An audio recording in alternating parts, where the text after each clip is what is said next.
Hi, welcome everyone to my week 2 PowerPoint presentation titled Negotiation Process.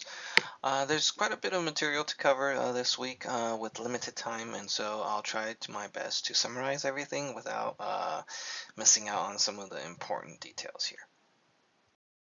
Reading through chapter 3 on negotiations, what caught my eye actually first was Fisher and Urey in regards to their description of distributive and integrative negotiation process. What I found interesting in their book titled Getting to Yes, they described um, a lot of the five principles like the book listed. However, they focused on sort of managing your emotions, right? Because there's different emotions, different scenarios, and they sort of described it as negotiation jujitsu, right? You have to avoid a lot of different scenarios and use different techniques, right? One of them they mentioned, putting positive spin, right, on your message. For example, describing everybody as part of a team, right, instead of me versus you in that negotiation process. They also talked about expressing appreciation, right, in order to get to a resolution.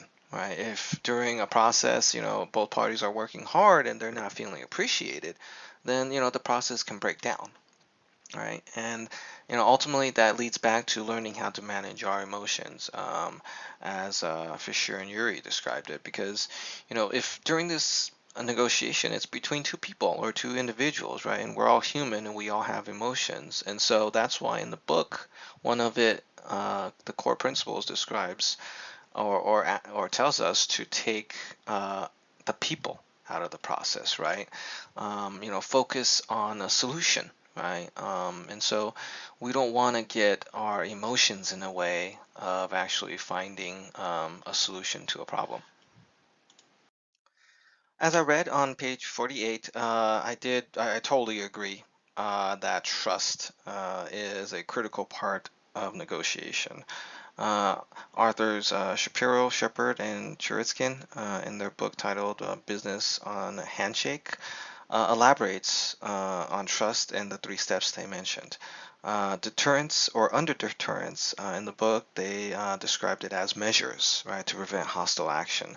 If two parties don't know each other, and all they sort of know is that maybe their actions will outweigh their short-term advantages, then it may prevent them from taking negative actions or steps, right, that breaks down trust. Um, in the knowledge base step, the book describes understanding behaviors, right? Understanding the relationship you have with the other party, what their likes are, what their values are, what their ethics are, right? The book further talks about it as a courtship, right? Sort of like dating. When you're dating somebody, you don't know them, right? And all you have is sort of this first impression, right? And so you want to do the research. You want to know what they're about, their background, their values, their understanding of things, right? And possibly, if there's any resources that could be shared, possibly. In the third step, identification, it's about understanding or knowing the joint goals, right? If you know the other party's goals and if they're similar to yours, and if you can find similar shared values, then that's great, right? And it also talks about proximity, right? I actually do agree, right? We see that in government, right? The closer you are in proximity between the organizations, the resources, right, are similar, and maybe needs and demands from your constituencies may be similar. And so, in this three-step process or identifying these three areas, it does help build trust in order to move forward with a negotiation. The next part that caught my eye was on page 49, when Arthur Howard Raffa talked about listening as being one of the most important tools. In his book, art and science of negotiations. He elaborates on listening. He actually describes it as analysis, right? Analysis in asking questions, analysis in sort of playing different roles in your organization. And he explained this through sort of he gave an example with executives, right? Often they're sort of at the top and they make decisions all the time. However, they end up being negotiators as well, as Rafa's book describes, and often they don't even realize it, right? And in certain scenarios, they have to default in doing so in order to move their organization along.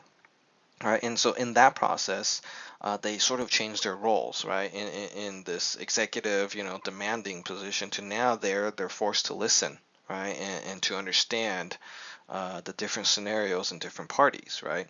But Rafa also describes that sometimes it's helpful, right, that there's a third party involved where there's no bias in the negotiation process, right? Somebody from the outside can come in and effectively, as our book described it, listen, right, to both parties so that, there's, positive questions being asked, right? And so that other people feel like their comments are being listened to.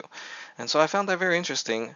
And we do experience that on a daily basis, right? If we feel that the other party is not listening to what you have to say, right, then that breaks down communications right away, right? And so, and again, communication is between two individuals. And so listening is a pretty critical part.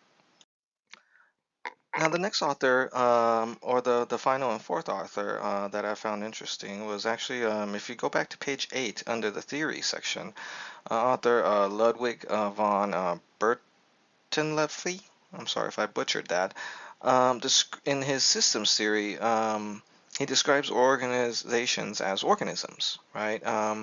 His book titled General Systems Theory, he elaborates on that, stating that organizations are organisms that have ecosystems, meaning that they compete for survival, they compete for resources, and they're essentially marketplaces, right? And so they have their own values, their own backgrounds, different diversities, different cultures, right? And sometimes, in certain scenarios, you know, um, they cross boundaries, right? And so organisms do have to work with each other in order to survive, right?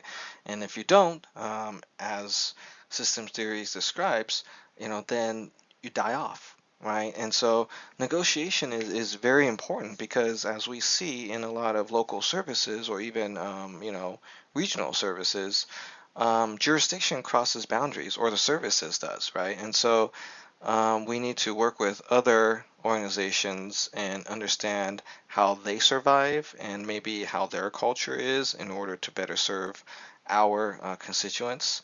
But more so, and more interestingly, is in the systems theory, it describes the relationship between the organization and the people they serve, right, or our constituency.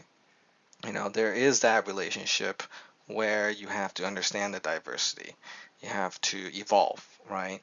And if there is a better way of surviving, right, then it's good to mimic that process. And so organizations described as organisms in this fashion I found very interesting, because it falls back to being, having to have a representative government, and it goes into diversity management.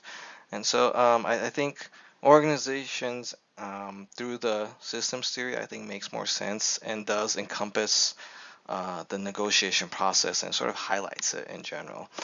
And so with that, I hope it was informational. It's a little bit long. I apologize for that.